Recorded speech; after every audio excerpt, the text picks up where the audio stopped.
الحمد لله وكفى وسلام على عباده الذين اصطفى ما بعد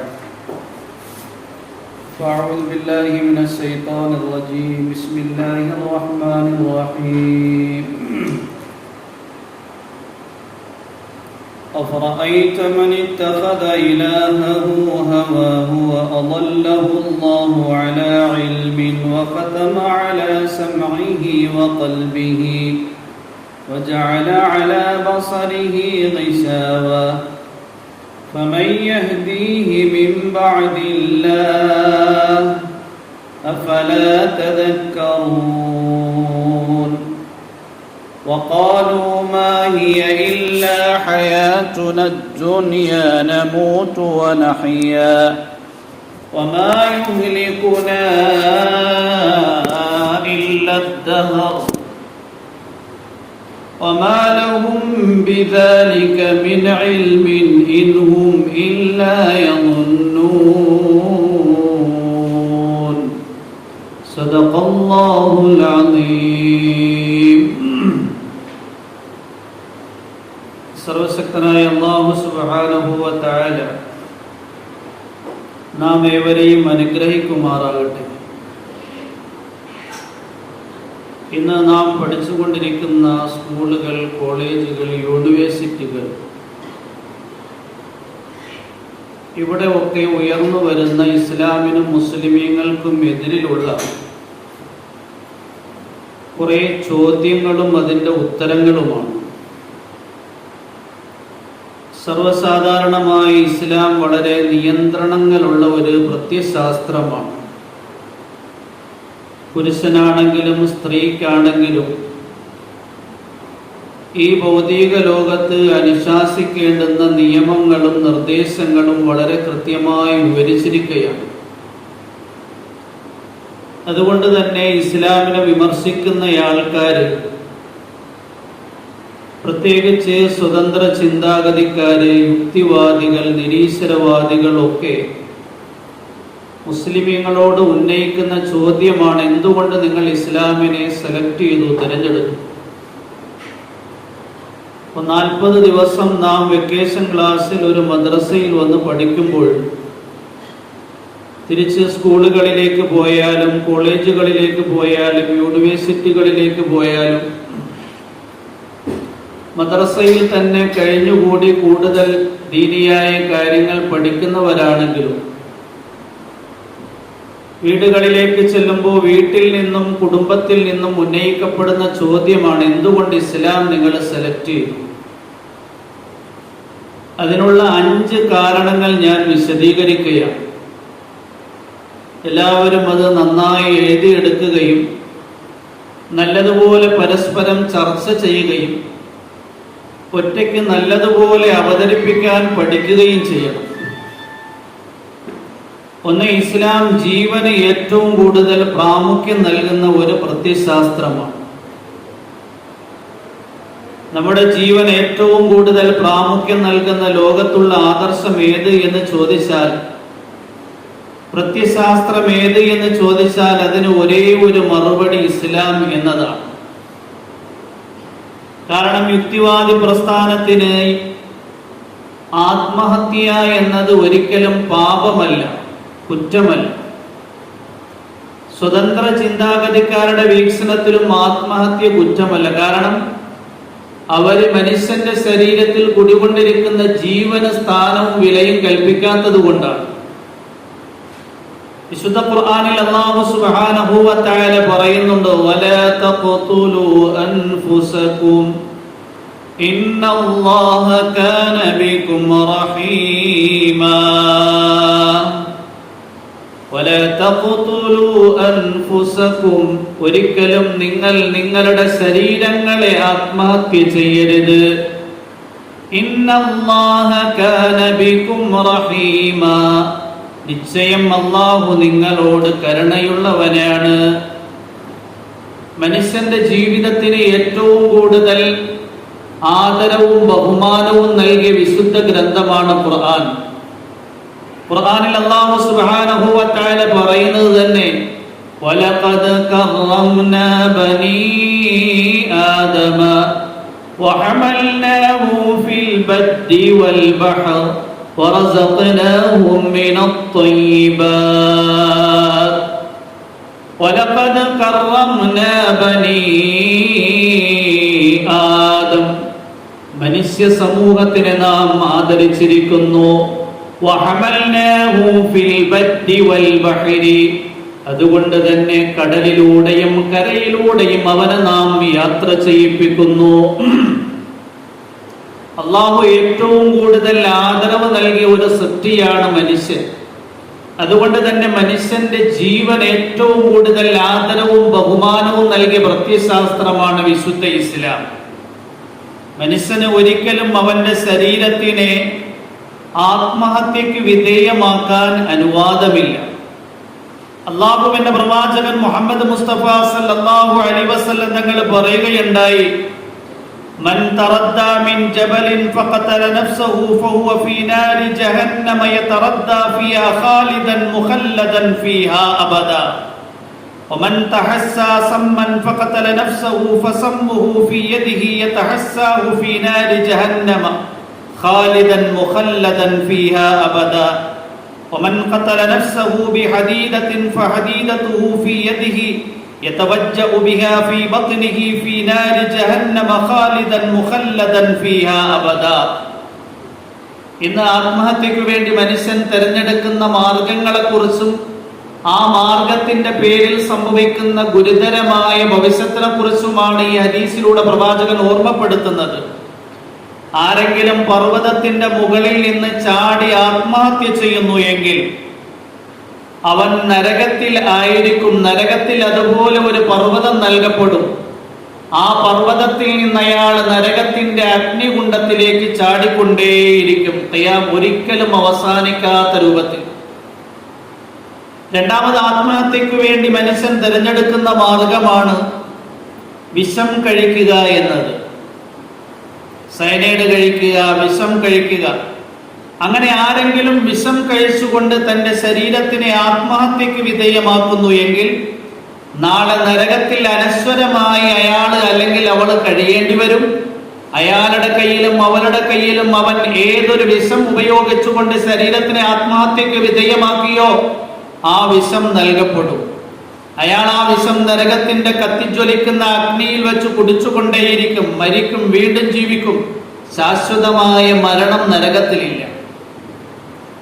മൂന്നാമത്, മനുഷ്യൻ ആത്മഹത്യക്ക് വേണ്ടി തിരഞ്ഞെടുക്കുന്ന മാർഗമാണ് ഞരമ്പ് മുറിക്കുക എന്നത്. ഇന്ന് ആധുനിക യുഗത്തിലാണ് എങ്കിൽ എല്ലാത്തിലും അജിലത്ത്, ധൃതി എന്നത് മനുഷ്യന്റെ ഏറ്റവും മോശമായ ഒരു സങ്കല്പമാണ്. താൻ ആഗ്രഹിക്കുന്ന കാര്യങ്ങൾ കിട്ടിയില്ല എങ്കിൽ പൊടുന്നനെ ഞരമ്പ് മുറിക്കുക. ഏറ്റവും കൂടുതൽ വ്യാപിച്ചു കൊണ്ടിരിക്കുന്ന ആത്മഹത്യയുടെ ഈ ദുസ്ഥിതി സ്ത്രീകളിൽ നിന്നാണ്. ഭർത്താവിന്റെ വീട്ടിൽ പോയി ഭർത്താവിന്റെ വീട്ടിൽ നിന്ന് അനിഷ്ടകരമായ കാര്യമുണ്ടായി, ഭർത്താവിന്റെ ഉമ്മയിൽ നിന്ന് അല്ലെങ്കിൽ ഉപ്പയിൽ നിന്ന് ഭർത്താവിന്റെ വീട്ടുകാരിൽ നിന്ന് എന്തെങ്കിലും അനിഷ്ട സംഭവം ഉണ്ടായിക്കഴിഞ്ഞാൽ പെട്ടെന്ന് തന്നെ ഞരമ്പ് കുറിക്കുക. അള്ളാഹുവിന്റെ പ്രവാചകൻ പറയുന്നു, അങ്ങനെ ആരെങ്കിലും ഞരമ്പ് മുറിച്ചുകൊണ്ട്, ഇരുമ്പ് കൊണ്ട്, കടാര കൊണ്ട്, കത്തി കൊണ്ട് അവന്റെ ശരീരത്തിനെ മുറിച്ചുകൊണ്ട് രക്തം വാർന്ന് വാർന്ന് ഒഴുകിക്കൊണ്ട് സ്വന്തം ശരീരത്തിനെ ആത്മഹത്യക്ക് വിധേയമാക്കിയാൽ അങ്ങനെയുള്ള സ്ത്രീയും പുരുഷനും നരകത്തിൽ അനശ്വരമായി കഴിഞ്ഞുകൂടേണ്ടി വരും. അയാളുടെ കയ്യിൽ അല്ലാഹു സുബ്ഹാനഹു വ തആല അയാൾ ഞരമ്പ് മുറിക്കാൻ വേണ്ടി ഉപയോഗിച്ച അതേ ആയുധം നൽകും. നരകത്തിൽ അനശ്വരമായി മുറിച്ചുകൊണ്ടേയിരിക്കും, വേദന അനുഭവിച്ചുകൊണ്ടേയിരിക്കേണ്ടി വരും. എന്തുകൊണ്ട് ഞാൻ ഇസ്ലാമിനെ തെരഞ്ഞെടുത്തു എന്നതിന് ഒന്നാമത്തെ മറുപടി, ഇസ്ലാം ലോകത്ത് മനുഷ്യ ജീവന് നൽകുന്ന പ്രാമുഖ്യവും പ്രാധാന്യവും മറ്റു ഒരു തത്വസംഹിതയും മറ്റു ഒരു പ്രത്യയശാസ്ത്രങ്ങളും നൽകുന്നില്ല. രണ്ടാമത്, ഇസ്ലാമിനെ തിരഞ്ഞെടുക്കാനുള്ള കാരണത്തെക്കുറിച്ച് ചോദിച്ചു കഴിഞ്ഞാൽ പറയേണ്ടുന്നത്, ഇസ്ലാം ഏറ്റവും കൂടുതൽ മനുഷ്യ ശരീരത്തിന്റെ ആരോഗ്യത്തിന് പ്രാമുഖ്യം നൽകുന്ന ഒരു പ്രത്യയശാസ്ത്രമാണ്. കാരണം ആരോഗ്യവും ആനന്ദവും രണ്ടും പരസ്പരം വൈരുദ്ധ്യമാകുന്ന സന്ദർഭത്തിൽ ലോകത്ത് ഇസ്ലാം മാത്രമാണ് ആരോഗ്യത്തിന് പ്രാമുഖ്യം നൽകുന്നത്. ആരോഗ്യവും ആനന്ദവും എന്ന് പറഞ്ഞു കഴിഞ്ഞാൽ മനുഷ്യൻ ഇന്ന് ആനന്ദത്തിനു വേണ്ടി തിരഞ്ഞെടുക്കുന്ന ധാരാളം മാർഗങ്ങളുണ്ട്. മദ്യപിച്ച് മതോന്മത്തനായി ലഹരി പദാർത്ഥങ്ങൾ ഉപയോഗിച്ചുകൊണ്ട് അതിന്റെ അഡിക്റ്റുകളായി കഴിയുമ്പോൾ അല്പസമയത്തിന് ഒരു ആനന്ദവും ഒരു സുഖവും ഒരു കുളിർമയും കിട്ടും. എന്നാൽ മനുഷ്യൻ അവന്റെ ശരീരത്തിലേക്ക് കുത്തിവെക്കുന്ന ഈ ലഹരി പദാർത്ഥത്തിന്റെ പേരിൽ അവന്റെ ശരീരത്തിന്റെ ആരോഗ്യം പടിപടിയായി നശിച്ചു പോവുകയാണ്. ലഹരി പദാർത്ഥങ്ങൾ ഉപയോഗിക്കുന്നതിലൂടെ, മദ്യം കഴിക്കുന്നതിലൂടെ അവന്റെ കിഡ്നിയും അവന്റെ കരളും തകരാറിലാകുകയാണ്. ഒരു ഭാഗത്ത് മനുഷ്യൻ ആനന്ദത്തിനു വേണ്ടി ഉപയോഗിക്കുന്ന സാധനങ്ങളിലൂടെ അവന്റെ ആരോഗ്യം നശിച്ചു പോവുകയാണ്. അതുകൊണ്ട് അങ്ങനെ ഒരു സന്ദർഭത്തിൽ അല്ലാഹു സുബ്ഹാനഹു വ തആല ഇസ്ലാം എന്ന് പറയുന്ന ബൃഹത്തായ സംവിധാനത്തിലൂടെ ജനങ്ങളുടെ ആരോഗ്യത്തിന് സുരക്ഷിതമാക്കുന്ന കാര്യങ്ങളാണ് നിയമമായി നൽകിയിരിക്കുന്നത്. അതുകൊണ്ടാണ് മദ്യവും ലഹരി പദാർത്ഥങ്ങളും നിഷിദ്ധമാക്കിയത്. വിശുദ്ധ ഖുർആൻ അവതീർണമാകുന്ന സന്ദർഭത്തിൽ അറബികളെ സംബന്ധിച്ചിടത്തോളം മദ്യം എന്നത് എല്ലാ ആഘോഷങ്ങളിലും വിളമ്പപ്പെടുന്ന വലിയ ഒരു സംഗതിയായിരുന്നു. അതുകൊണ്ട് പടിപടിയായിട്ടാണ് വിശുദ്ധ ഇസ്ലാം മദ്യം നിരോധിച്ചത്. ആദ്യം മദ്യത്തിനെ കുറിച്ച് അല്ലാഹു സുബ്ഹാനഹു വ തആല അവതരിപ്പിച്ച ആയത്ത് യസ്അലൂനക അനിൽ ഖംരി വൽ മൈസിർ ഖുൽ ഫീഹിമാ ഇസ്മുൻ കബീറു വ മനാഫിഉ ലിന്നാസ് വ ഇസ്മുഹുമാ അക്ബറു മിൻ നഫഇഹിമാ യസ്അലൂനക അനിൽ ഖംരി വൽ മൈസിർ. ഏ മുഹമ്മദേ, നിങ്ങളോട് അവർ ചോദിക്കും മദ്യത്തെ കുറിച്ചും ചൂതാട്ടത്തെ കുറിച്ചും. ഏ മുഹമ്മദേ, നിങ്ങൾ അവരോട് പറഞ്ഞു കൊടുക്കണം, അത് രണ്ടിന്റെയും പാതകം വളരെ ഗുരുതരമായതാണ്.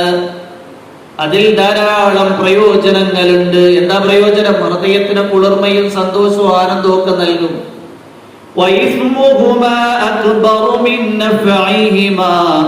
അത് രണ്ടിന്റെയും പ്രയോജനത്തെക്കാൾ അതിന്റെ ഗുരുതരമായ പാതകമാണ് വർദ്ധിച്ചു നിൽക്കുന്നത്. അതിലൂടെ ഉണ്ടാകുന്ന ഭവിഷ്യത്തുകളാണ് കൂടുതലുള്ളത്. മദ്യപിക്കുന്നയാളെ സംബന്ധിച്ചിടത്തോളം ലഹരി ബാധിച്ചുകൊണ്ട് അവൻ പ്രവർത്തിക്കുന്ന ആഭാസത്തരത്തിന്റെയും അക്രമത്തിന്റെയും പേരിൽ ധാരാളം പ്രശ്നങ്ങൾ വീട്ടിലും കുടുംബത്തിലും നാട്ടിലും പ്രദേശത്തിലും ഒക്കെ ഉടലെടുക്കും. ഇത് മനസ്സിലാക്കിയപ്പോ മുസ്ലിമീങ്ങളിൽ നിന്നുള്ള സഹാബാക്കളിൽ ഒരു ചിലർ മദ്യം ഉപേക്ഷിച്ചു. വേറെ ചിലരാണെങ്കിൽ അതിന്റെ പ്രയോജനത്തിന് മനസ്സിലാക്കിക്കൊണ്ട് അത് ഉപയോഗിച്ചുകൊണ്ടേയിരുന്നു. അബ്ദുറഹ്മാൻ ബിൻ ഔഫ് റളിയല്ലാഹു അൻഹുവിന്റെ വീട്ടിൽ ഒരു സൽക്കാരം ഒരുക്കി. ആ സൽക്കാരം കഴിഞ്ഞിട്ട് മദ്യം വിളമ്പി മദ്യപിച്ച് മതോന്മത്തന്മാരായി സഹാബാക്കളായ മഹാരഥന്മാര് മഗ്രിബ് നമസ്കാരത്തിനു വേണ്ടി നിന്നു. ഇമാമായി നിന്നയാളും മദ്യപിച്ചിട്ടുണ്ടായിരുന്നു. അദ്ദേഹം സൂറത്തുൽ ഫാത്തിഹ ഓതിയിട്ട് സൂറത്തുൽ കാഫിറൂൻ ഓതുകയാണ്. ഓതിയിട്ട് തീരുന്നില്ല. ഖുൽ യാ അയ്യുഹൽ കാഫിറൂൻ ലാ അഅ്ബുദു മാ തഅബുദു മാ തഅബുദു ലാ അഅ്ബുദു തിരിച്ചും മറച്ചും ഒക്കെ ഇങ്ങനെ ഓതാൻ തുടങ്ങി. അല്ലാഹു സുബ്ഹാനഹു വ തആല ലഹരി പദാർത്ഥങ്ങളുടെയും മദ്യത്തിന്റെയും ഉപയോഗം രണ്ടാമത് നിഷിദ്ധമാക്കുകയാണ്. لا تقربوا الصلاة وأنتم سكارى. നിങ്ങൾ ഒരിക്കലും മദ്യപിച്ച് മതോന്മത്തരായി ലഹരി ബാധിച്ച അവസ്ഥയിൽ നമസ്കാരവുമായി അടുക്കരുത്. ഒരു ചിലർ മദ്യപാനം പൂർണ്ണമായും ഒഴിവാക്കി, വേറെ ചിലർ നിസ്കാരത്തിൽ മാത്രം ലഹരി ബാധിച്ച അവസ്ഥയിൽ വരാതിരുന്നാൽ മതിയല്ലോ. നിസ്കാരം കഴിഞ്ഞിട്ട് പോയെന്ന് ഭൂഷ്യം, കാരണം അടുത്ത നിസ്കാരമാകുമ്പോൾ ലഹരിയൊക്കെ വിടുമല്ലോ. ഇങ്ങനെ ഒരു ചിലർ മദ്യപാനം തുടർന്നുകൊണ്ടേയിരുന്നു. ഇതിന്റെ ഇടയിൽ സഅദ് ബിൻ അബി വഖാസ് റളിയല്ലാഹു അൻഹുവിന്റെ വീട്ടിൽ ഒരു സൽക്കാരം നടന്നു. ആ സൽക്കാരം കഴിഞ്ഞപ്പോൾ മദ്യം വിളമ്പി. മദ്യപിച്ച് മതോന്മത്തരന്മാരായ മുസ്ലിമീങ്ങൾ അങ്ങോട്ടും ഇങ്ങോട്ടും വാദപ്രതിവാദം നടത്താൻ തുടങ്ങി. അൻസാരികൾ അവരുടെ മഹത്വം വിശദീകരിച്ചു, മുഹാജിരിങ്ങൾ അവരുടെ മഹത്വം വിശദീകരിച്ചു. ഇതിന്റെ ഇടയിൽ അൻസാരിയായ ഒരു സഹാബിക്ക് ദേഷ്യം വന്ന് സഅദ് ബിൻ അബി വഖാസ് റളിയല്ലാഹു അൻഹുവിന്റെ തലയിലേക്ക് ഒട്ടകത്തിന്റെ ഒരു താടിയെല്ലെടുത്ത് ഒരൊറ്റ അടി തലപൊട്ടി രക്തം ചീന്തി. അല്ലാഹുവിന്റെ പ്രവാചകന്റെ അടുക്കൽ സഅദ് ബിൻ അബി വഖാസ് റളിയല്ലാഹു അൻഹു അവലാദിയുമായി എത്തിപ്പെടുകയാണ്. ഈ സന്ദർഭത്തിൽ അല്ലാഹുവിന്റെ പ്രവാചകൻ അല്ലാഹുവിനോട് ദുആ ഇറക്കുകയുണ്ടായി, അല്ലാഹുമ്മ ബയ്യിൻ ലനാ ഫിൽ ഖംരി ശാഫിയൻ വവാഫിയ. അല്ലാഹുവേ, കള്ളിന്റെ വിഷയത്തിൽ ഞങ്ങൾക്ക് സമ്പൂർണമായ ഒരു വിവരണം നീ നൽകണമേ. ഈ സന്ദർഭത്തിൽ അല്ലാഹു സുബ്ഹാനഹു വ തആല വിശുദ്ധ ഖുർആനിൽ സൂറത്തുൽ മാഇദയുടെ 90-91 ആയത്തുകളിൽ സമൂലമായി ഖിയാമത്ത് നാൾ വരെ വരുന്ന മനുഷ്യ സമൂഹത്തിന് മദ്യവും ലഹരി പദാർത്ഥങ്ങളും ഹറാമാക്കുന്ന നിയമം അവതരിപ്പിക്കുകയുണ്ടായി. അല്ലാഹു സുബ്ഹാനഹു വ തആല വിശുദ്ധ ഖുർആനിൽ സൂറത്തുൽ മാഇദയിൽ അവതരിപ്പിച്ച ആയത്ത്, യാ അയ്യുഹല്ലദീന ആമനൂ ഇന്നമൽ ഖംറു വൽ മൈസിറു വൽ അൻസാബു വൽ അസ്ലാമു റിജ്സും മിൻ അമലിശ് ശൈത്താൻ ഫജ്തനിബൂഹു ലഅല്ലകും തുഫ്ലിഹൂൻ. إنما يريد الشيطان أن يوقع بينكم العداوة والبغضاء في الخمر والميسر ويصدكم عن ذكر الله وعن الصلاة فهل أنتم منتهون. يا أيها الذين آمنوا وصدق വിശ്വാസികളെ, ഇന്നമൽ ഖംറു വൽ മൈസിറു തീർച്ചയായും മദ്യപാനവും ചൂതാട്ടവും വൽ അൻസാബു വൽ അസ്ലാമു പ്രതിഷ്ഠകളും പ്രശ്നം വെക്കുന്ന അസ്ത്രങ്ങളും. പ്രതിഷ്ഠകൾ എന്ന് പറഞ്ഞു കഴിഞ്ഞാൽ വിഗ്രഹങ്ങൾ, അസ്ലാമു എന്ന് പറഞ്ഞു കഴിഞ്ഞാൽ ജാഹിലിയ കാലഘട്ടത്തിൽ അവര് യാത്ര ചെയ്യണമെങ്കിൽ ശകുനം നോക്കുന്നതിനു വേണ്ടി അസ്ത്രങ്ങൾ എടുത്ത് എയ്യുമായിരുന്നു. ഏതെങ്കിലും സ്ഥലത്തിൽ പോയി പതിക്കുമ്പോഴാണ് അതിന്റെ ശകുനവും ശകുനമില്ലായ്മയും അവർ മനസ്സിലാക്കുന്നത്. അങ്ങനെയുള്ള അസ്ത്രങ്ങൾ റിജ്സും മിൻ അമലിശ് ശൈത്താൻ പൈശാചികമായ മ്ലേച്ഛ വൃത്തികളിൽപ്പെട്ടതാണ്. ഫജ്തനിബൂഹു ലഅല്ലകും തുഫ്ലിഹൂൻ. ആകയാൽ നിങ്ങൾ അതിനെ വർജിക്കണം, നിങ്ങൾ വിജയികളായി തീരാൻ വേണ്ടി. إنما يريد الشيطان أن يوقع بينكم العداوة والبغضاء. തീർച്ചയായും പിശാച് ഉദ്ദേശിക്കുന്നു നിങ്ങളുടെ ഇടയിൽ ശത്രുതയും വൈരാഗ്യവും ഉണ്ടാക്കാൻ. ഫിൽ ഖംരി വൽ മൈസിരി മദ്യപാനത്തിലൂടെയും ചൂതാട്ടത്തിലൂടെയും. വയസുദ്ദകും അൻ ദിക്രില്ലാഹ് അല്ലാഹുവിന്റെ സ്മരണയിൽ നിന്നും നിങ്ങളെ തടുക്കുവാൻ. നിസ്കാരത്തിൽ നിന്നും. അതുകൊണ്ട് നിങ്ങൾ ഈ ഗുരുതരമായ പാതകത്തിനെ ഉപേക്ഷിക്കുന്നുണ്ടോ? മദ്യപാനം, ലഹരി പദാർത്ഥങ്ങളൊക്കെ വിശുദ്ധ ഇസ്ലാം നിഷിദ്ധമാക്കി. ഏതെല്ലാം ഭക്ഷണത്തിനെ വിശുദ്ധ ഇസ്ലാം നിഷിദ്ധമാക്കിയിട്ടുണ്ടോ ആ ഭക്ഷണത്തെ കുറിച്ച് പരിശോധിച്ചു കഴിഞ്ഞാൽ പന്നിമാംസമാണെങ്കിലും ശവമാണ് എങ്കിലും ഇതൊക്കെ പരിശോധിച്ചു കഴിഞ്ഞാൽ മനുഷ്യന്റെ ശരീരത്തിന്റെ ആരോഗ്യത്തെ നശിപ്പിക്കുന്ന കാര്യങ്ങളാണ്.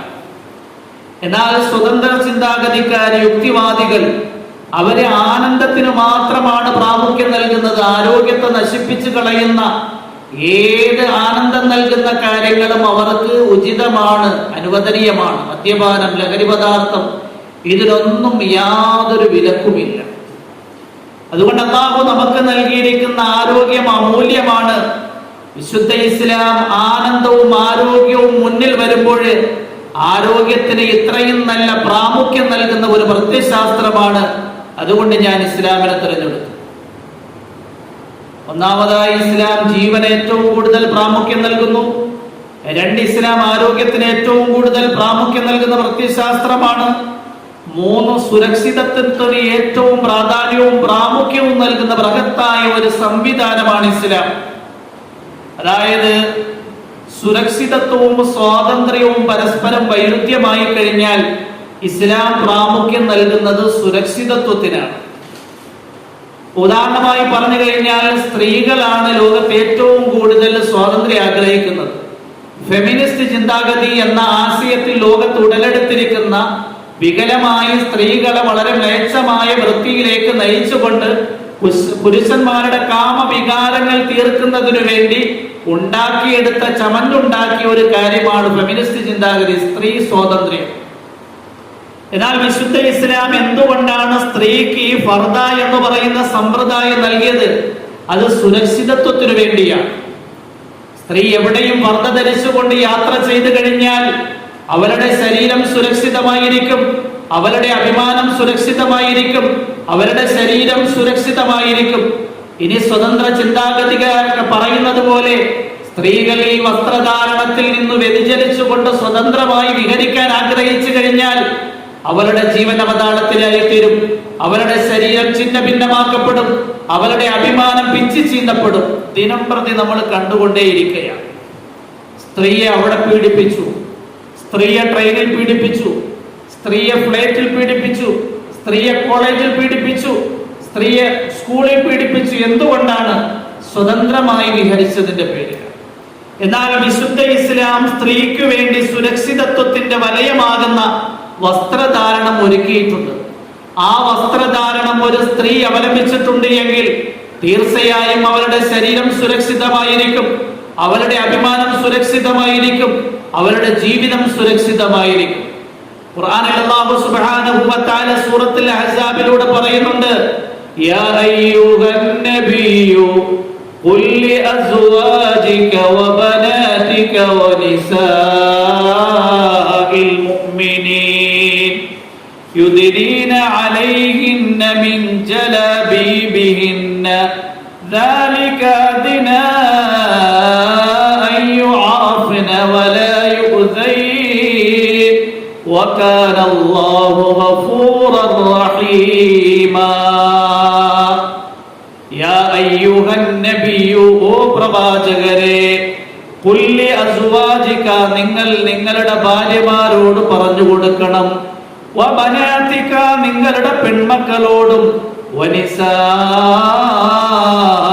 മുഅ്മിനീൻ മുഅ്മിനീങ്ങളായ സ്ത്രീകളോട് ഖിയാമത്ത് നാൾ വരെ വരുന്ന മുഴുവൻ മുസ്ലിമീങ്ങളുടെ സ്ത്രീകൾ, മുസ്ലിമീങ്ങളുടെ ഭാര്യമാര്, മുസ്ലിമീങ്ങളുടെ ഉമ്മമാര്, മുസ്ലിമീങ്ങളുടെ സഹോദരിമാര്, മുസ്ലിമീങ്ങളുടെ പെൺമക്കള്, എല്ലാ പെൺകൊടികളോടും നിങ്ങൾ പറഞ്ഞു കൊടുക്കണം, യുദ്നീന അലൈഹിന്ന മിൻ ജലബീബിഹിന്ന അവരുടെ മൂടുപടങ്ങളെ താഴ്ത്തിയിടാൻ.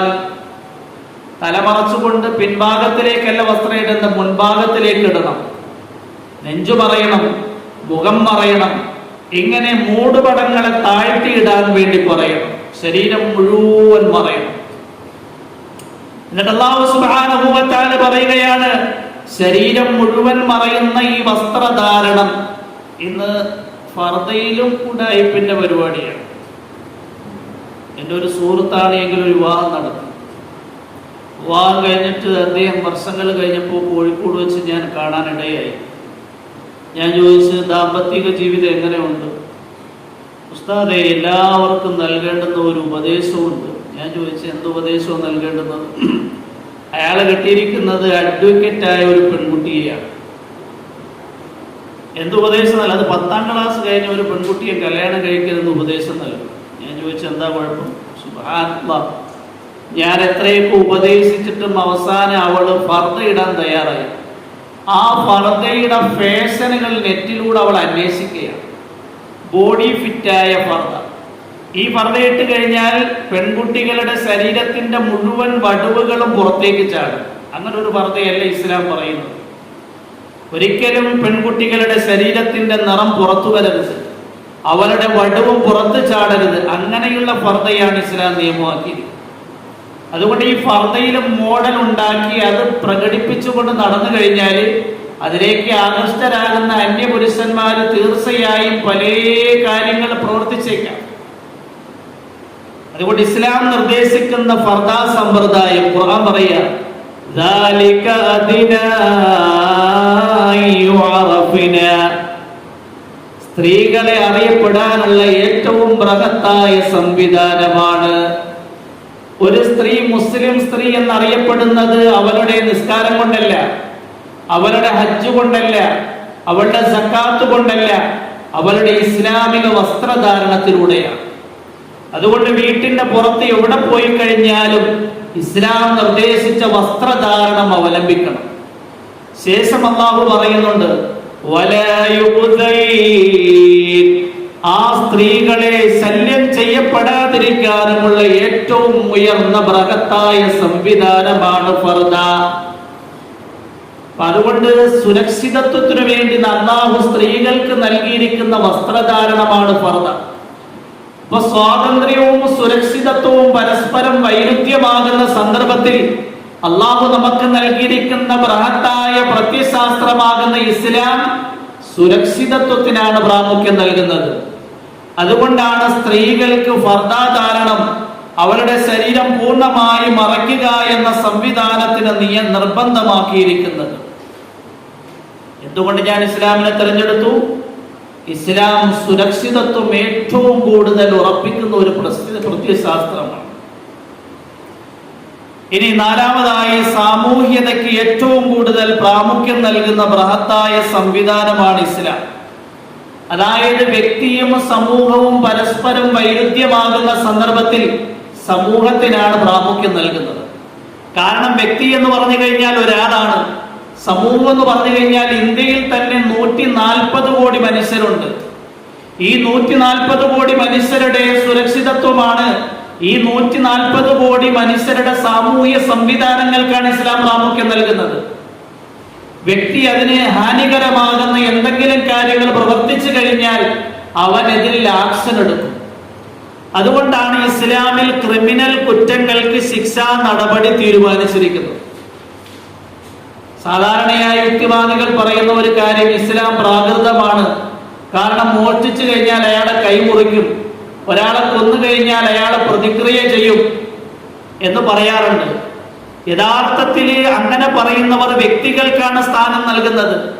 ഒരു വ്യക്തിക്ക് സ്ഥാനം നൽകിക്കൊണ്ട് കോടാനകോടി മനുഷ്യരുടെ ജീവനും അവരുടെ സ്വത്തിനും അവരുടെ അഭിമാനത്തിനും ക്ഷതമേൽപ്പിക്കുന്ന കാര്യങ്ങളാണ് അവർ പ്രചരിപ്പിച്ചു കൊണ്ടിരിക്കുന്നത്. എന്നാൽ ഇസ്ലാം വ്യക്തിയും സമൂഹവും പരസ്പരം വൈരുദ്ധ്യമാകുമ്പോൾ സമൂഹത്തിനാണ് കൂടുതൽ പ്രാമുഖ്യം നൽകുന്നത്. അതുകൊണ്ടാണ് വിശുദ്ധ ഇസ്ലാം ഒരു വ്യക്തി മോഷണം നടത്തിക്കഴിഞ്ഞാൽ ആ മോഷണത്തിലൂടെ ഒരു വീട്ടിലുള്ള മനുഷ്യർ, ഒരു കുടുംബത്തിന്റെ സ്വത്ത്, ഒരു പ്രദേശത്തിൽ ജീവിക്കുന്ന ജനങ്ങൾ ഒക്കെ ഭീതിപ്പാടിലായി പോകും. അതുകൊണ്ട് മോഷ്ടാവാകുന്ന ക്രിമിനൽ കുറ്റം ചെയ്യുന്നയാളുടെ ശിക്ഷാ നടപടിയാണ് അയാളുടെ കൈ മുറിക്കുന്നത്. والسارق والسارقة فاقطعوا أيديهما جزاء بما كسبا نكالا من الله والله عزيز حكيم. والسارق والسارقة മോഷ്ടാവായ ആണും പെണ്ണും ഫഖ്തഉ അയ്ദിയഹുമാ അവർ രണ്ടുപേരുടെയും കരങ്ങൾ ഛേദിച്ചു കളയണം. അള്ളാഹുവിന്റെ ഭാഗത്ത് നിന്നുള്ള ക്രിമിനൽ കുറ്റത്തിനുള്ള ശിക്ഷാ നടപടിയാണിത്. ഒരു സംഭവം പറയാം, കുട്ടികളപ്പം ചരിത്രം കേൾക്കാൻ ഇഷ്ടമുള്ളല്ലോ, പറയട്ടാ? ഇത്രയും പറഞ്ഞ കാര്യങ്ങളൊക്കെ നിങ്ങൾ എഴുതിയായിരുന്ന ആദ്യം ഷോർട്ട് ഹാൻഡ് ചെയ്യണം, പിന്നീട് അത് കഴിഞ്ഞിട്ട് നിങ്ങൾ പോയി നോട്ട്സ് പൂർത്തിയാക്കണം. ഇത് പരസ്പരം എന്ത് ചെയ്യണം, പറയാൻ വേണ്ടി പഠിക്കണം. അല്ലാമ അസ്മാഇ എന്ന് പറയുന്ന വലിയൊരു പണ്ഡിതൻ, അദ്ദേഹം ഒരിക്കൽ മലഞ്ചെരുവിൽ ഇരുന്ന് ഖുർആൻ ശരീഫ് ഓതുകയായിരുന്നു. ഖുർആൻ ശരീഫ് ഓതി സൂറത്തുൽ മാഇദയുടെ ഈ ആയത്തിന്റെ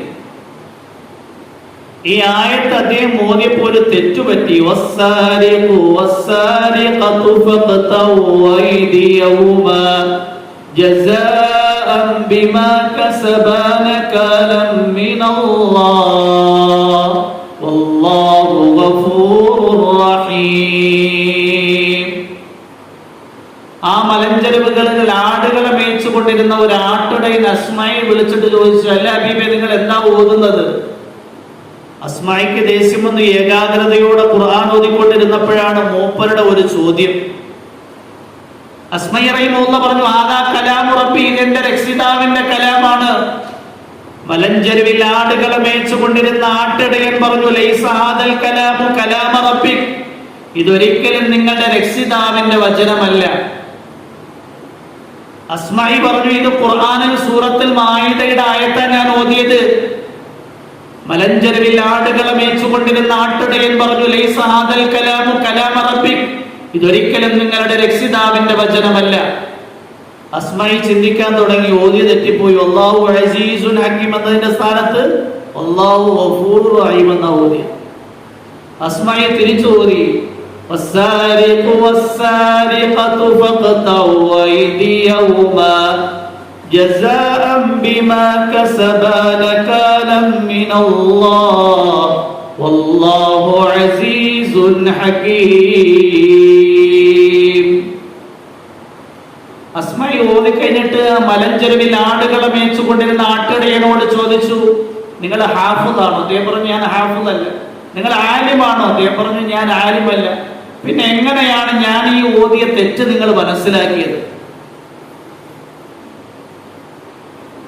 മലഞ്ചെരുവുകളിൽ ആടുകളെ മേച്ചുകൊണ്ടിരുന്ന ആട്ടിടയൻ ചോദിക്കുകയുണ്ടായി, നിങ്ങൾ ഓതിയത് എന്താണ് എന്ന് ചിന്തിച്ചോ?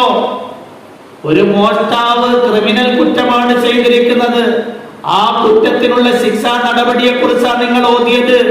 അഥവാ മോഷ്ടാവിന്റെ കൈ മുറിക്കണം എന്നാ നിങ്ങൾ ഓതിയത്. അത് കഴിഞ്ഞിട്ട് വല്ലാഹു ഗഫൂർ റഹീം, അല്ലാഹു പുറത്തു കൊടുക്കുന്നവനും കരുണ ചെയ്യുന്നവനെന്ന് പറഞ്ഞു കഴിഞ്ഞാല് പരസ്പരം ബന്ധമില്ലാത്ത വചനമായി പോകും. ലൗ ഗഫറ വറഹിമ മാ അമറ ബിൽ ഖത്ഇ, അഥവാ അല്ലാഹു മോഷ്ടാവിന് പുറത്തു കൊടുക്കുകയും മോഷ്ടാവിനോട് കരുണ ചെയ്യുകയും ചെയ്തിരുന്നു എങ്കിൽ മാ അമറ ബിൽ ഖത്ഇ, കൈമുറിക്കാൻ നിർദ്ദേശിക്കത്തില്ലായിരുന്നു. വഅസ്സ, അല്ലാഹു പ്രതാപിയാണ്. വഹക്കമ ബിൽ ഖത്ഇ, അതുകൊണ്ടാണ് മോഷ്ടാവിന്റെ കൈമുറിക്കാൻ വേണ്ടി നിർദ്ദേശിച്ചിരിക്കുന്നത്. കണ്ടോ, ഖുർആൻ ശരീഫിലെ ഒരു ആയത്ത് എത്ര കൃത്യമാണ്. മലഞ്ചെരുവുകളിൽ ആടുകളെ മേച്ചുകൊണ്ടിരുന്ന ഒരു ആട്ടിടയൻ വരെയും ഖുർആനിന്റെ ഓരോ ആയത്തുകളെയും ഇത്രയും സമഗ്രമായി പഠിച്ചിരുന്നു എങ്കിൽ മുസ്ലിം കുടുംബങ്ങളിൽ ഇസ്ലാമിക ചൈതന്യത്തോടു കൂടി ജീവിക്കുന്ന നമ്മൾ ഓരോരുത്തരും ഖുർആനെ കുറിച്ച് എത്ര അറിയാം? 5ാം ക്ലാസ് പഠിക്കുന്ന ഇവിടുത്തെ മദ്രസയിലെ വിദ്യാർത്ഥിനികളുണ്ട്, അവരുടെ ഹുറൂഫുകൾ, അതിന്റെ തലഫുദ് ശരിയാകാത്ത എത്രയോ പേരുണ്ട്. ബുഖാരി ശരീഫ് പാഠം വായിക്കുന്ന കുട്ടികൾക്ക് ഇപ്പോൾ അറിയാൻ പറ്റും. അതുകൊണ്ട് നന്നായി പഠിക്കണം, പഠിക്കോ ഇൻഷാ അല്ലാഹ്. അപ്പൊ ഇസ്ലാമിൽ ധാരാളം ക്രിമിനൽ കുറ്റങ്ങൾക്ക് ശിക്ഷാ നടപടിയുണ്ട്. ഇസ്ലാം ഒരു പ്രാകൃതമായത് കൊണ്ടല്ല, നേരെ മറിച്ച് ഇസ്ലാം വ്യക്തിയും സമൂഹവും പരസ്പരം വൈരുദ്ധ്യമാകുമ്പോൾ സമൂഹത്തിന് പ്രാമുഖ്യം നൽകുന്നുണ്ട്. സമൂഹമാണ് ജനം എന്ന് പറഞ്ഞു കഴിഞ്ഞാൽ ആ സമൂഹത്തിൽ നിന്നാണ് വ്യക്തികൾ രൂപാന്തരപ്പെട്ടു വരുന്നത്. വ്യക്തിക്ക് പ്രാമുഖ്യം നൽകിക്കൊണ്ട് സമൂഹത്തിനെ അവഗണിച്ചു കഴിഞ്ഞാൽ സംഭവിക്കുന്നത് ഈ മോഷ്ടാവ് മോഷ്ടിച്ചുകൊണ്ടേയിരിക്കും. ഈ മോഷണത്തിന്റെ ഇടയിൽ എത്ര പേരുടെ ജീവൻ പോകും? എത്ര പേര് ഭയാപ്പാടിലും അങ്കലാപ്പിലും ആയി പോകും? കൊലപാതകത്തിന് ഇസ്ലാം നിശ്ചയിച്ചിരിക്കുന്നത് പ്രതിക്രിയയാണ്. അതുപോലെ തന്നെ ആ കൊന്നയാളെ കൊല്ലണം. അപ്പൊ അതുകൊണ്ട് എന്തുകൊണ്ട് ഇസ്ലാമിനെ തിരഞ്ഞെടുത്തു എന്ന് ചോദിച്ചു കഴിഞ്ഞാൽ സാമൂഹ്യതയ്ക്ക് ഏറ്റവും കൂടുതൽ പ്രാധാന്യവും പ്രാമുഖ്യവും നൽകുന്ന ബൃഹത്തായ ഒരു പ്രത്യയശാസ്ത്രമാണ് ഇസ്ലാം. 5ാമതായി എന്തുകൊണ്ട് ഇസ്ലാമിനെ സെലക്ട് ചെയ്തു? കുട്ടികൾക്ക് ഇത്രയും കൂടുതൽ പ്രാമുഖ്യം നൽകുന്ന മറ്റൊരു സംവിധാനം ലോകത്തില്ല. കാരണം കുട്ടികളും മുതിർന്നവരും പരസ്പരം വൈരുദ്ധ്യമാകുമ്പോൾ കുട്ടികൾക്കാണ് ഇസ്ലാം പ്രാമുഖ്യം നൽകുന്നത്. ലോകത്ത് കുട്ടികൾക്ക് എന്തെങ്കിലും പ്രാമുഖ്യമുണ്ടോ?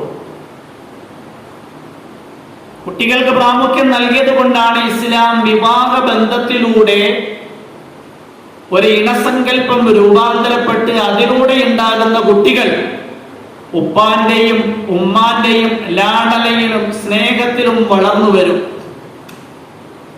അതുകൊണ്ടാണ് വിശുദ്ധ ഇസ്ലാം വിവാഹത്തിന് നിർദ്ദേശം നൽകിയത്.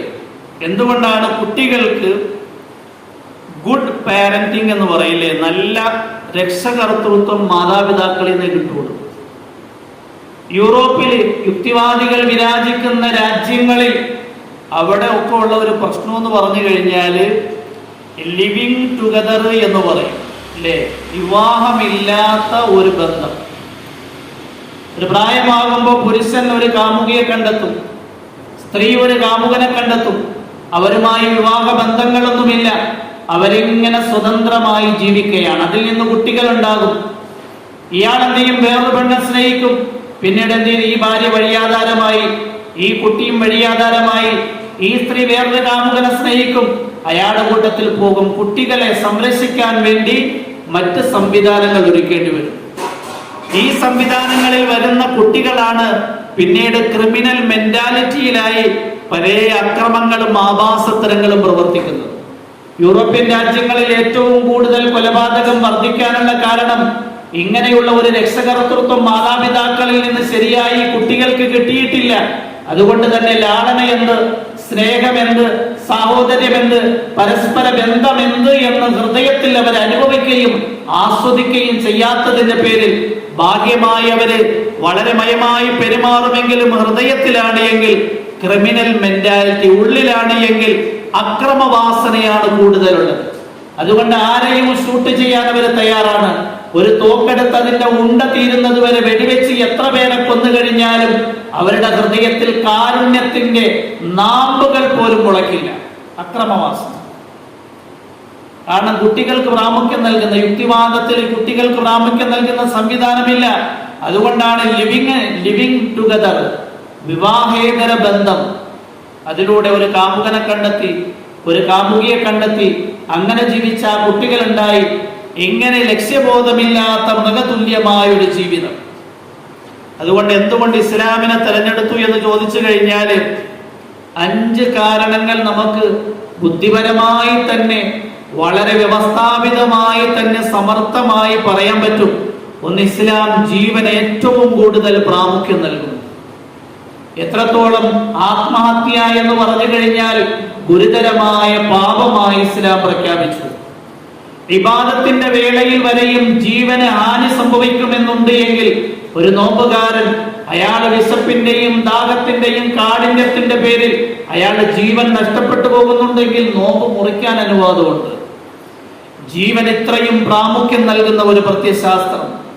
രണ്ടാമതായി, ആരോഗ്യവും ആനന്ദവും പരസ്പരം വൈരുദ്ധ്യമാകുമ്പോൾ ആരോഗ്യത്തിന് ഏറ്റവും കൂടുതൽ പ്രാമുഖ്യം നൽകുന്ന സംവിധാനം.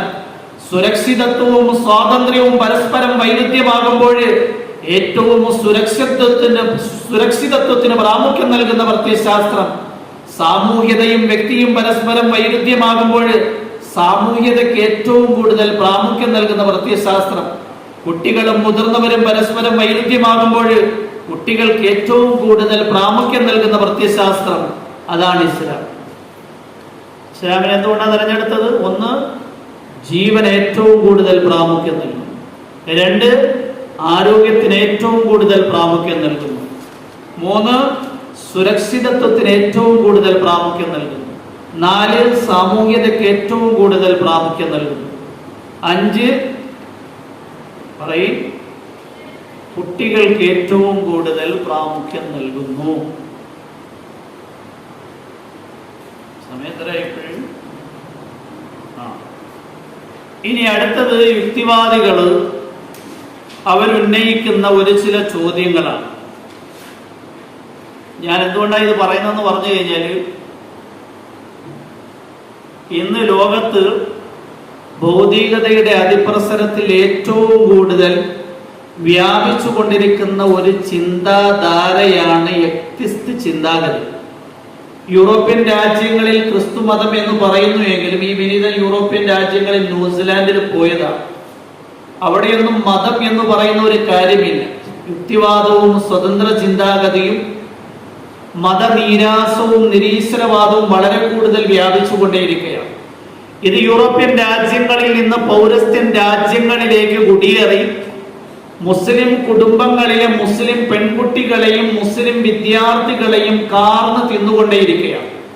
സ്കൂളുകളും കോളേജുകളും യൂണിവേഴ്സിറ്റികളും ഭൗതിക സംവിധാനങ്ങളുമാണ് ഇതിനുവേണ്ടി അവർ ഉപയോഗിക്കുന്നത്. കാരണം അവരുടെ ചരക്ക് വിറ്റഴിക്കപ്പെടാനാണ്.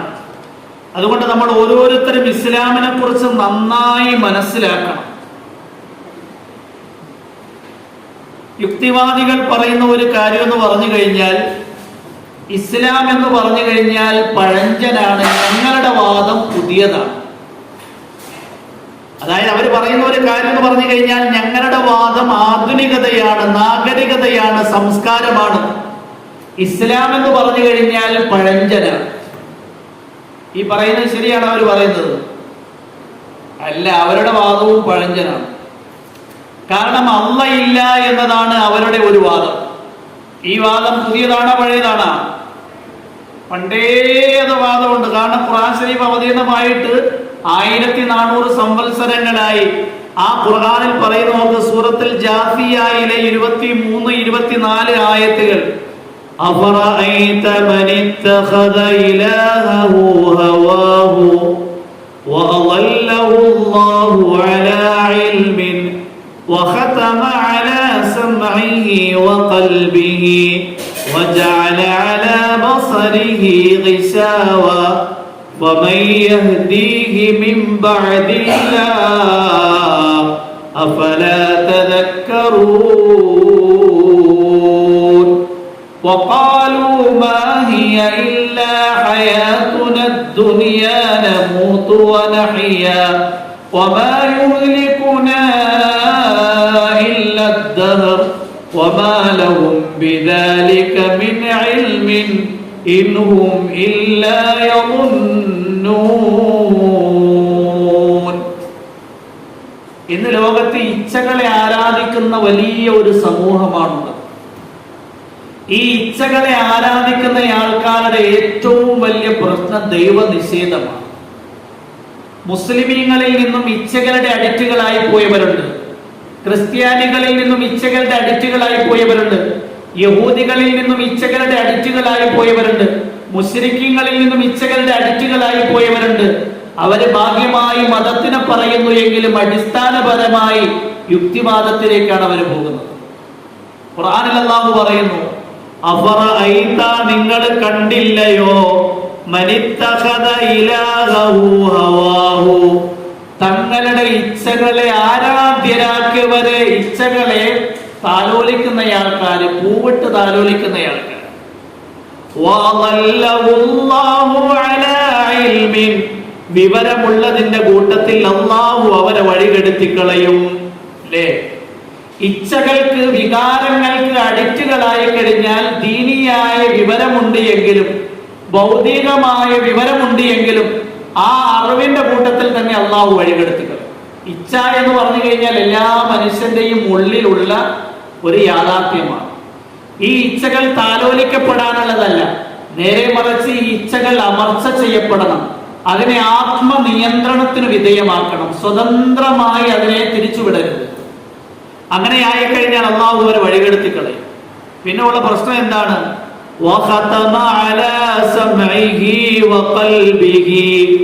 അവരുടെ കാതുകളിലും അവരുടെ ഹൃദയങ്ങളിലും അല്ലാഹു സീൽ വെച്ച് കളയും. പിന്നെ ആര് ദീനിയായ കാര്യം പറഞ്ഞാലും കേൾക്കൂല, ഹൃദയത്തിൽ തട്ടത്തുമില്ല. എത്ര പ്രസംഗം കേട്ടാലും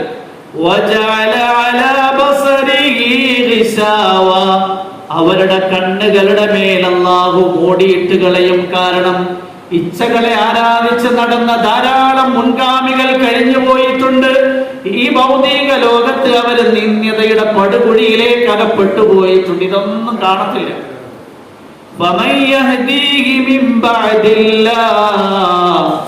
അള്ളാഹുവിനെ കൂടാതെ ആരാണ് അവർക്ക് സന്മാർഗം നൽകുന്നത്? അഫലാ തദക്കറൂൻ, നിങ്ങൾ ചിന്തിക്കുന്നില്ലയോ? ഇങ്ങനെയുള്ള കൂട്ടുകാരാണ് പറയുന്നത്, ഈ യുക്തിവാദികളാ പറയുന്നത്. നോക്ക്, വഖാലു, അവര് പറയുന്നു, മാഹിയ ഇല്ലാ ഹയാതുനദ് ദുനിയാ, ഈ ജീവിതം ഐഹിക ജീവിതം മാത്രമാണ്. നമൂതു വനഹ്യ, നാം ഇവിടെ ജീവിക്കുകയും മരിക്കുകയും ചെയ്യുന്നു. അതുകൊണ്ട് ഭൗതിക ലോകത്ത് അടിച്ചു പൊളിച്ച് ഉല്ലാസത്തോടെ വിഹരിക്കണം. വമാ യുഹ്ലികുനാ ഇല്ലദ്ദഹർ, നമ്മളെ നശിപ്പിക്കുന്നത് അള്ളയല്ല, നമ്മളെ ജീവിപ്പിക്കുന്നത് അള്ളയല്ല, നമ്മളെ മരിപ്പിക്കുന്നതും അള്ളയല്ല. നമ്മളെ നശിപ്പിക്കുന്നത് കാലഘട്ടമാണ്. കാലഘട്ടത്തിന്റെ വ്യതിയാനം അനുസരിച്ച് മനുഷ്യനിൽ ആരോഗ്യം ഉണ്ടാകുന്നു, മനുഷ്യനിൽ രോഗമുണ്ടാകുന്നു, മനുഷ്യൻ ജനിക്കുന്നു, മനുഷ്യൻ മരിക്കുന്നു. ഇത് ഇന്ന് തുടങ്ങിയ വാദമല്ല. യുക്തിവാദികൾ പറയുന്നത് ഞങ്ങളുടെ വാദം, ഞങ്ങളുടെ തത്വസംഹിത പുതുതാണ്, ആധുനികതയാണ് എന്ന് പറയുന്നു എങ്കിൽ ഖുർആൻ 1400 സംവത്സരങ്ങൾക്ക് മുമ്പ് പറഞ്ഞു. അങ്ങനെയുള്ള ആൾക്കാർ ഇന്ന് തുടങ്ങിയതല്ല, പണ്ടേ ഉണ്ട്. അവരുടെ വാദം ഇന്നത്തെ ആൾക്കാർ വാദിക്കുന്നത് പോലെ തന്നെ ഇല്ലദ്ദഹർ, നമ്മളെ നശിപ്പിക്കുന്നത് കാലഘട്ടമാണ്. നമുക്ക് മരണം നൽകുന്നത് പടച്ചോനല്ല, അള്ളയല്ല, കാലഘട്ടമാണ്. ഇൻഹും ഇല്ലാ യظنون മാ ലഹും ബിദാലിക മിൻ ഇൽം, ഇതിനെക്കുറിച്ച് ശരിയായൊരു അറിവ് അവർക്കില്ല. അവരുടെ കാര്യങ്ങളൊക്കെ തന്നെയും ഊഹങ്ങളാണ്, സങ്കല്പങ്ങളാണ് പറഞ്ഞുകൊണ്ടിരിക്കുന്നത്. കുറെ ഊഹിച്ചുണ്ടാക്കിയ ജൽപ്പനങ്ങളാണ് യുക്തിവാദികളുടെ. യുക്തിവാദികൾ ഒന്നാമതായി വാദിക്കുന്ന കാര്യം, ഞങ്ങൾ പുതിയത്, നിങ്ങൾ പഴഞ്ഞന്റെ ആൾക്കാരെന്ന് പറഞ്ഞു കഴിഞ്ഞാൽ നിങ്ങളുടെ ഈ പറയുന്ന മുഴുവൻ ആശയങ്ങളും പഴഞ്ചമാണ്. അള്ളാഹുവിന്റെ അസ്തിത്വത്തിനെ നിഷേധിക്കുന്നു എന്ന് നിങ്ങൾ പറയും, ദൈവമില്ല എന്ന് പറയുന്നു. ഈ ഒരു വാദം ഇന്ന് തുടങ്ങിയല്ല, പണ്ടേ ഉള്ളതാണ്. അതുകൊണ്ട് നിങ്ങളുടെ വാദം പുതിയതല്ല. അതുപോലെ തന്നെ അവർ പറയുന്നു, നിങ്ങൾ പറയുന്നു പാരത്രിക ജീവിതമുണ്ട്, പുനർജീവിതമുണ്ട്. ഞങ്ങൾ പറയുന്നു പുനർജീവിതം ഇല്ല, അതുകൊണ്ട് ഇത് പുതിയതാണ്. നിങ്ങൾ പറയുന്നത് പഴഞ്ചനാണ്. പാരത്രിക ജീവിതത്തിനെ നിഷേധിക്കുക എന്ന് പറയുന്ന സംഗതി ഇന്നോ ഇന്നലെ തുടങ്ങിയതല്ല, പ്രവാചകന്റെ കാലഘട്ടത്തിലെ അക്കാര്യമുണ്ട്. ഇനി മൂന്നാമത് അവർ പറയുന്നത്, ഖുർആൻ എന്ന് പറഞ്ഞു കഴിഞ്ഞാൽ പഴഞ്ചനാണ്, ഞങ്ങളുടെ ഈ കാര്യങ്ങൾ എന്താണ്, പുതിയതാണ്. ഇത് ഇന്നോ ഇന്നലെ തുടങ്ങിയാണ്. ഖുർആൻ അവതീർണമായ സന്ദർഭത്തിൽ തന്നെ ഖുർആനിനെ എതിരിടുന്ന ഖുർആനിന്റെ ബദ്ധവൈരികൾ പറഞ്ഞിരുന്ന കാര്യമാണ്, നിങ്ങൾ ഈ പറഞ്ഞിരിക്കുന്ന കാര്യങ്ങൾ ഇപ്പോഴുണ്ടായതാണ്.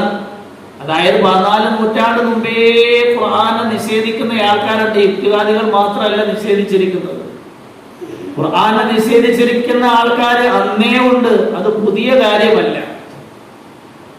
ഖുർആനെ എന്തുകൊണ്ടാണ് നിഷേധിക്കുന്നത്? ഇത് മുഹമ്മദിന്റെ വചനം അവർ പറയുന്നത്, ദൈവികമല്ലെന്ന് പറയുന്നത്.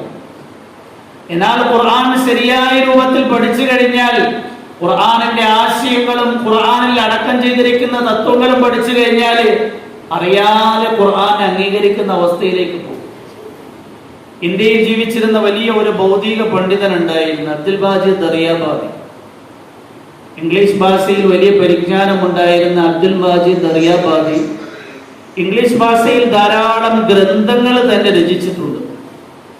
അദ്ദേഹത്തിന്റെ ഭൗതികമായ വിദ്യാഭ്യാസത്തിന്റെ അതിപ്രസരം യുക്തിവാദി പ്രസ്ഥാനത്തിലേക്ക് കൊണ്ടുപോയി.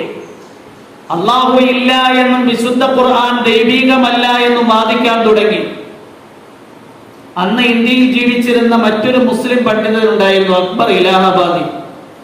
അദ്ദേഹം അബ്ദുൽ ബാജിദ് ദറിയാബാദിയെ വിളിച്ചിട്ട് പറഞ്ഞു, നിങ്ങൾക്ക് ഇംഗ്ലീഷ് ഭാഷയിൽ നല്ല പരിജ്ഞാനമുണ്ട്, അഥവാ നിങ്ങൾ അറബി ഭാഷ പഠിക്കുകയാണ് എങ്കിൽ അറബി ഭാഷയിൽ ധാരാളം കൃതികളും ഗ്രന്ഥങ്ങളും ഉണ്ട്. അത് വായിക്കാനും പഠിക്കാനും മനസ്സിലാക്കാനും കഴിയുമെന്ന് മാത്രമല്ല, അറബി ഭാഷയിൽ ധാരാളം ഗ്രന്ഥങ്ങളും രചിക്കാൻ കഴിയും.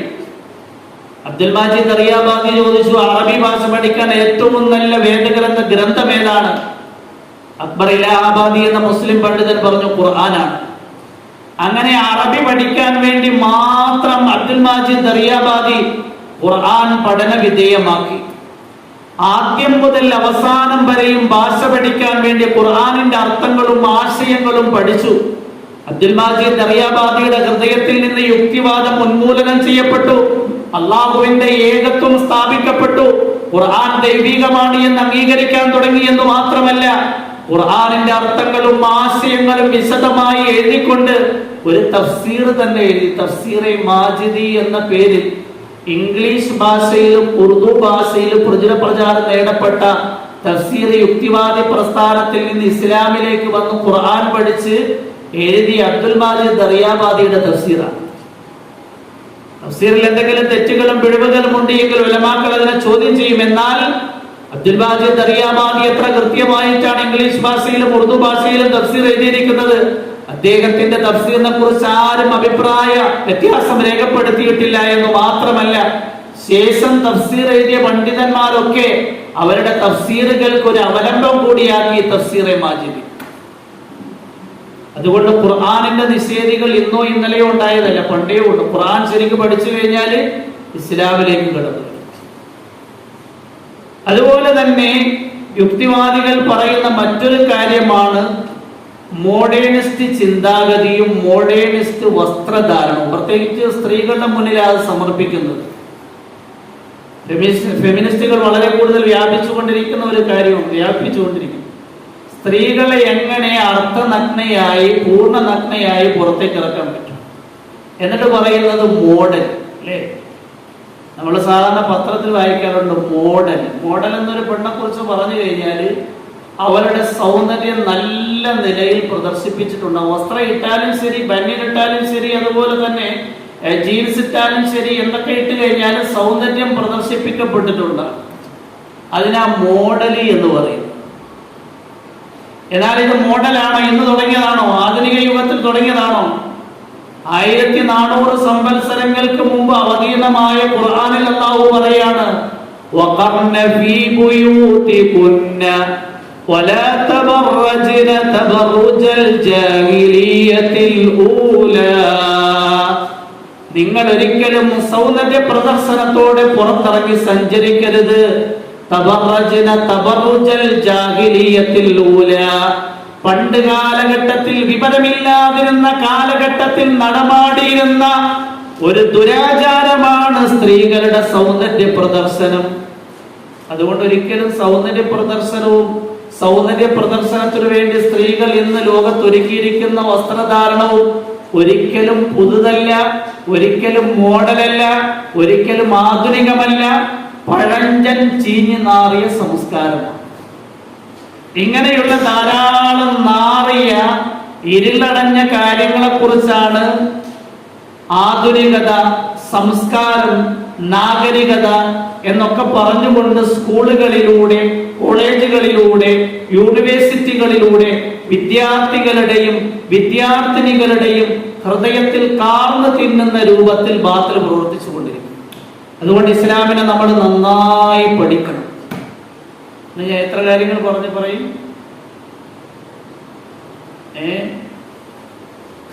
എന്തുകൊണ്ട് ഞാൻ ഇസ്ലാമിനെ തിരഞ്ഞെടുത്തു? 5 കാരണങ്ങൾ പറഞ്ഞു. ഇസ്ലാം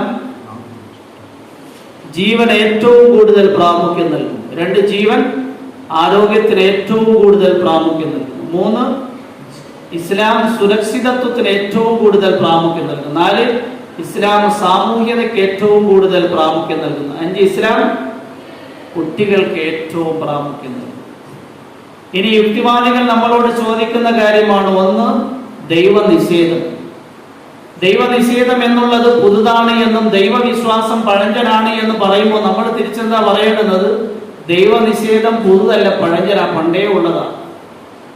പാരത്രിക ലോകത്തെ നിഷേധം പണ്ടേ ഉള്ളതാ, ഇന്ന് തുടങ്ങിയതല്ല, പുതുതല്ല. ഖുർആനിന്റെ നിഷേധനം അത് പണ്ടേ ഉള്ളതാ, ഇന്ന് തുടങ്ങിയതല്ല. അതുപോലെ തന്നെ സ്ത്രീകളുടെ സൗന്ദര്യ പ്രദർശനം അത് ആധുനികതയാണ്, സംസ്കാരമാണ്, നാഗരികതയാണ്, പുതുമയാണ് എന്ന് പറയുമ്പോൾ നമ്മളെന്താ പറയേണ്ടുന്നത്?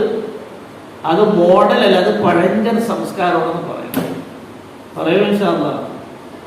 അപ്പൊ ഇത്രയും കാര്യങ്ങൾ നിങ്ങൾ നോട്ട്സായി എഴുതി ഈ നോട്ട് പൂർത്തിയാക്കി ഹൽക്കയിൽ മുദാക്കറ ചെയ്ത് എൻ്റെ അടുത്ത ആഴ്ച ഓരോരുത്തരും മൈക്ക് വെച്ച് പ്രൗഢഗംഭീരമായി അവിടെ നിന്ന് പ്രസംഗിച്ച് കേൾപ്പിക്കും.